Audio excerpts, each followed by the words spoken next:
GPS है, जिसमें पूरा शरीर नसें काम करना बंद कर देती हैं। इस बीमारी को जीपीएस कहते हैं, जिसमें शरीर और नसें काम करना बंद कर देती है।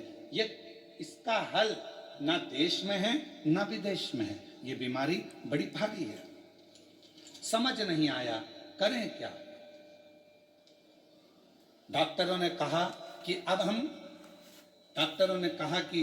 हम कुछ नहीं कर सकते हैं। अब आपकी मेहनत और भगवान का आशीर्वाद ही जो बच्ची को बचा सकता है। इतना सुनने मेरे भाई की आंखों में आंसू आ गए। फिर भी हम हार नहीं माने। भोले बाबा पर से कहा कि मेरी बेटी रोज एक लोटा जल चढ़ाती है, कुछ कृपा करो, शिव कृपा करें। तब बाबा की ऐसी कृपा हुई, एक दीदी सीहोर चली गई।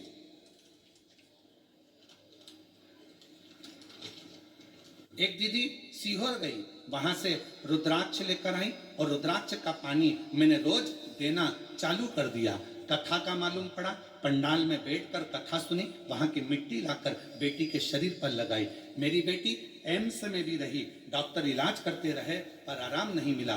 फिर जब रुद्राक्ष का जल डॉक्टर ने कहा कि अंदर कुछ नहीं ले जा सकते, तो भी हम रुद्राक्ष के जल को रुमाल में गीला कर बेटी के शरीर पर लगा देते, उसके होठों पर लगा देते। आज बाबा की ऐसी कृपा हो गई गुरुदेव, डॉक्टर भी आश्चर्य में है कि इस बीमारी में कोई भी ठीक नहीं होता। तुम्हारी बेटी वापिस कैसे चलने लगी। आज वापिस डॉक्टर भी इस बात को सोच रहे हैं। मैं बाबा को नमन करने के लिए आई हूँ कि मेरी बेटी वापिस पूरी स्वस्थ हो गई, चलने लगी और बाबा उसका शरीर काम करने लगा। उसका अगला फोटो जिसमें वो पूर्ण तरह से स्वस्थ हो गई, उसका तीसरे नंबर का फोटो यहाँ लगाया गया। और अगर बेटी आई हो तो व्यासपीठ पर आ सकती है। तीसरा फोटो जो पूर्ण तरह से स्वस्थ होने के बाद, उसका ठीक होने के बाद का। और महादेव नमन चरणों। एक भजन की लाइन अच्छी लिखी है, साथ में पढ़िएगा और गुनगुनाइएगा।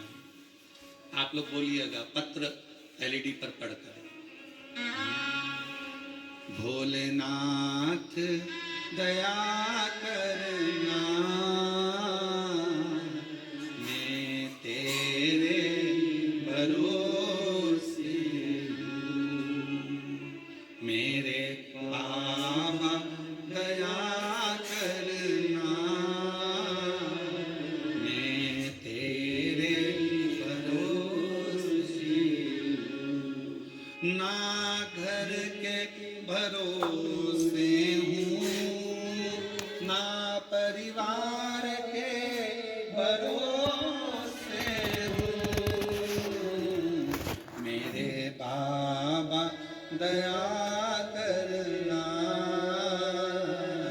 मैं तेरे भरोसे हूँ। भोले बाबा दया करना, मैं तेरे भरोसे हूँ। उस शिव के आश्रित हो जाओ।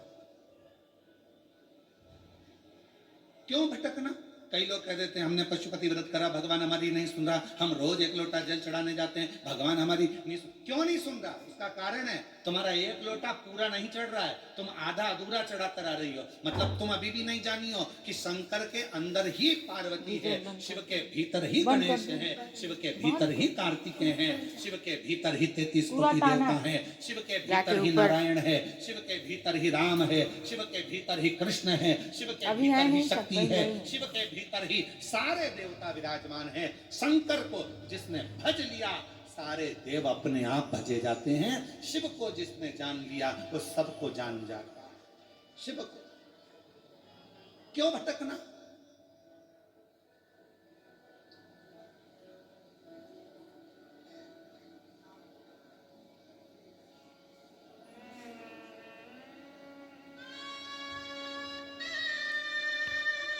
क्यों भटकना। गुरु जी हम रोज मंदिर जाते हैं, हम एक लोटा जल चढ़ाते हैं। हाँ, हम मानते हैं कि तुम एक लोटा जल चढ़ाती होगी, पर हम ये नहीं मानते कि तुम पूरा चढ़ाती हो। शिव जी को पूर्ण विश्वास चाहिए। शंकर भगवान को आधा चावल का दाना नहीं चढ़ता, आधा चावल का दाना चढ़ता है, जिसको अक्षत कहा जाता है।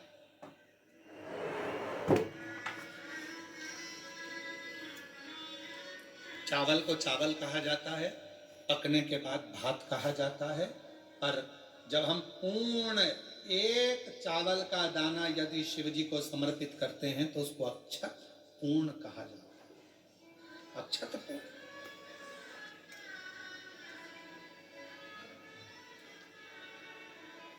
और यह बात पूरे जनमानस तक पहुंचाना आपकी जवाबदारी है। आज की कथा में से यह बात सबको पहुंचाना है कि एक लोटा जल अगर चढ़ाना है तो शिव को चढ़ाना है। पार्वती मैया बैठी है मंदिर के अंदर, आपको उनको नहीं चढ़ाना। गणेश जी बैठे हैं मंदिर के अंदर, आपको उनको नहीं चढ़ाना। कार्तिकेय बैठे हैं मंदिर के अंदर, आपको उनको नहीं चढ़ाना। आपको तो केवल शिवलिंग पर जल चढ़ाओ, सारे देवताओं को अपने आप प्राप्त हो जाए। अब हम क्या कर रहे हैं? इधर भी चढ़ाने जा रहे हैं, उधर भी चढ़ाने जा रहे हैं, उधर भी चढ़ाने जा रहे हैं। वही एक लोटा नंबर में नहीं पढ़ना, ढोंग ढकोसले में नहीं जाना, किसी भी आडंबर में जाने की जरूरत नहीं है। एक लोटा जल, जम के बोलो, सारी समस्या। अब तुम जो आधा अधूरा चढ़ा रही हो उसका क्या करें? उसका करें क्या? तुम बताओ उसका हिसाब क्या कैसे लगाया जाए? और ईमानदारी से बोलना, दिल पे हाथ रख के, गलती तो करी है। पता आज तुम चुपचाप बैठे हो, चुप बैठे हो, जरूर कोई बात है। चुप बैठे हो मतलब जरूर, हाँ महाराज जी गलती करी। हम गए मंदिर में, हमने यहाँ भी चढ़ाया, वहाँ भी चढ़ाया, वहाँ भी चढ़ाया, शिव जी को चढ़ाया। लोटा एक ही था, पानी भी एक ही लोटा था, पर उसमें से हम सब दो चढ़ा। गलती। और हम कह रहे बाबा सुन नहीं रहा, बाबा सुन नहीं रहा। अरे ध्यान रखो, पति पत्नी से फोन पर जब बात करता है और पत्नी अगर कहीं पर भी अपनी मन को लगा कर रखती है, या पति अपने मन को यहाँ वहां दुकान पर लगा कर रखता है, तो पत्नी बात करते करते भी फोन पर कह देती तुम्हारा दिमाग ठिकाने है? बोलो बोलो, सही है कि गलत है? पत्नी फोन पे बात कर रही है मायके से, और पति बात कर रहा है, और वो दुकान पर तुम बैठे थे और तुम्हारा ध्यान ग्राहक में भी है, काम में भी है, इसमें भी है, उसमें भी है, लैपटॉप पर लगा है। पत्नी फोन पे बात करे तो आखिरी में पत्नी कह देती है मैं रात को बात कर लूंगी, तुम्हें जो काम करना कर लो, मैं जानती हूँ तुम्हारे पास बात करने की फुर्सत नहीं है मेरे लिए, मैं जानती हूँ तुम्हारा दिल नहीं है मेरे से बात करने का, तुम्हारा मन नहीं है मेरे बात करने का। बोलो ईमानदारी से, लड़ाई होती कि नहीं होती? झगड़ा होता है कि नहीं होता? इसी बात पे झगड़ा होता है कि कम से कम मेरे से 10 मिनट बात कर रहे हो, दिन भर बात नहीं कर रहे हो, 15 मिनट भी बात नहीं कर रहे हो, कम से कम 5 मिनट बात कर रहे हो, तो कम से कम मेरे होकर तो बात करो।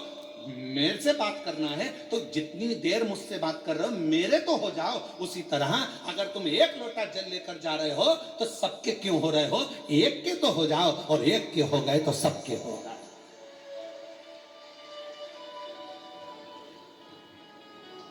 अब बोल, लगी लैपटॉप पे,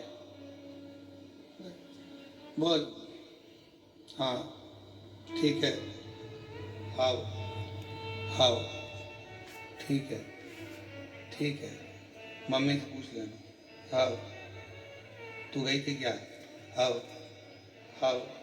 इतने में पत्नी चिल्ला के दौड़े, तुम्हारा दिमाग कहाँ है? लगे होगे काम में, ग्राहक आ गया होगा, लैपटॉप पे लगे होगे।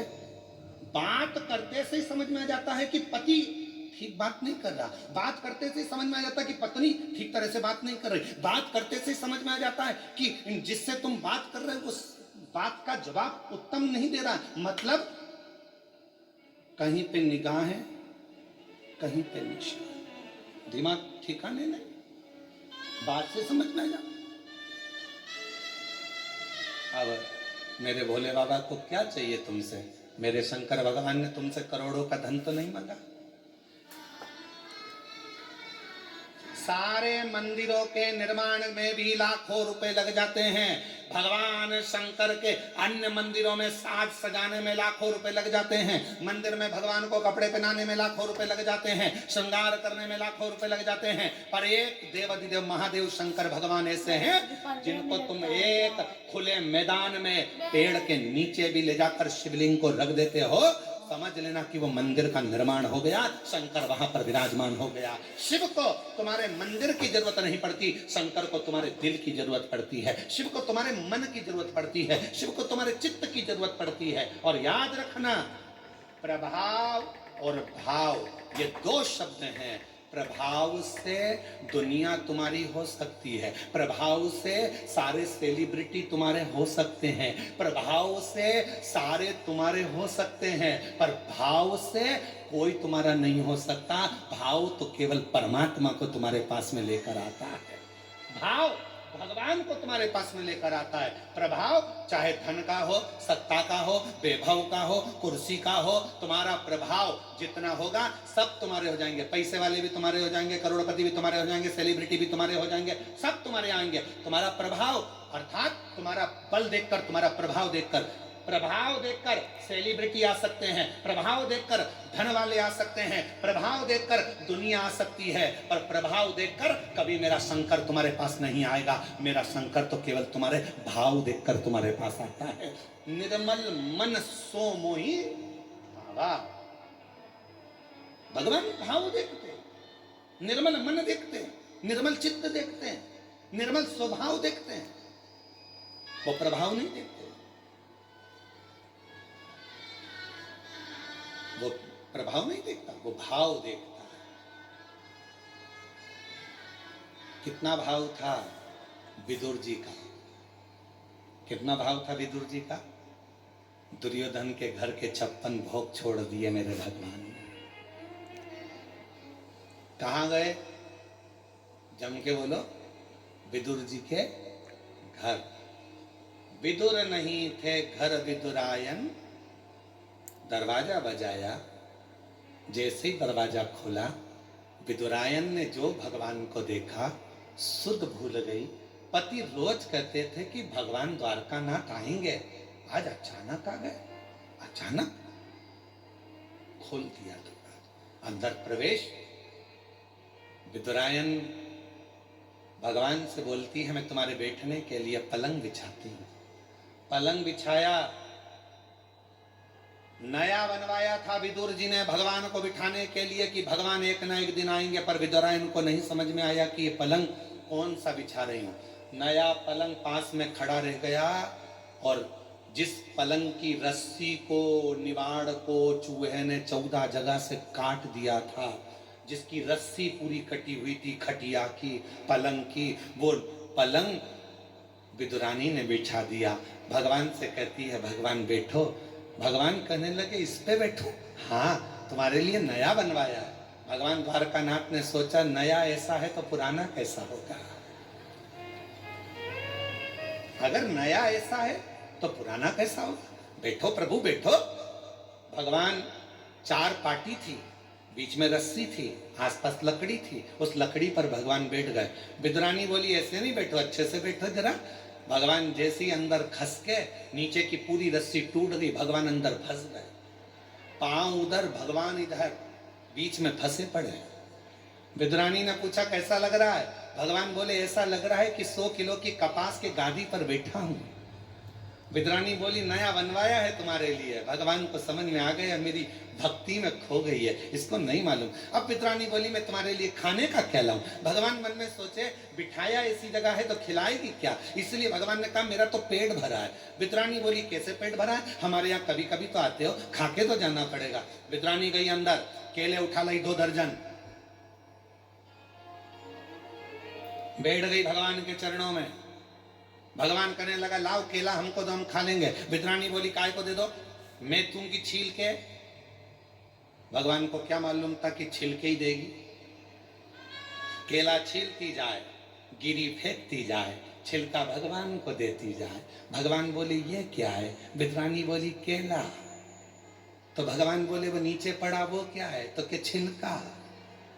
भगवान बोले, तुम्हारे यहाँ उल्टा खाते हैं क्या? विदुरानी बोली, तुम्हारे यहाँ कैसे खाते हैं? और दूसरे डिजाइन से खाते हैं, जल्दी लिखाओ। भगवान छिलका खाने लगे, और केले का छिलका जब भगवान ने 2, 4, 5 केले के छिलके खा लिए, पेट भरा गया। विदुरानी बोली, नहीं नहीं, और खाना पड़ेगा। भगवान बोले, सब मैं खा जाऊंगा, तो तुम दोनों क्या खाओगे? इतने में विदुरानी बोली, जो नीचे पड़ा है वो हम दोनों खा लेंगे।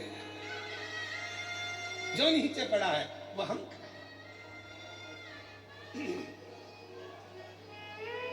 विदुर जी आ गए। विदुर जी ने देखा केले के छिलके भगवान को दे रही है विदुरायन। विदुरायन भूल गई थी, सुध नहीं थी। भगवान अगर प्रभाव देखकर जाते कि कौरव के यहाँ सत्ता है, कौरव के यहाँ धन है, कौरव के यहाँ वैभव है, अगर भगवान चाहते वैभव देखकर प्रभाव देखकर जाते तो कौरवों के यहाँ जाते, दुर्योधन के यहाँ जाते, विदुर जी के यहाँ नहीं आते। कल विदुरानी के यहाँ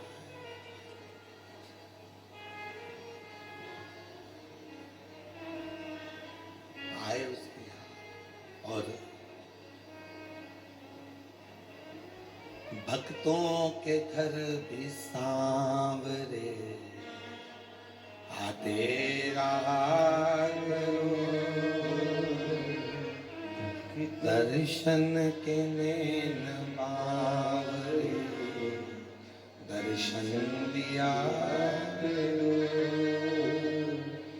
कहते हैं प्रेम से प्रभु छिलके भी खा गए, कहते हैं प्रेम से प्रभु छिलके भी खा गए, कहते हैं प्रेम से प्रभु छिलके भी खा गए।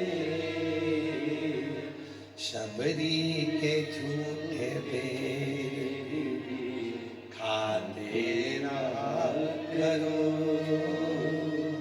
शबरी के झूठे बेर खाते रहा करो।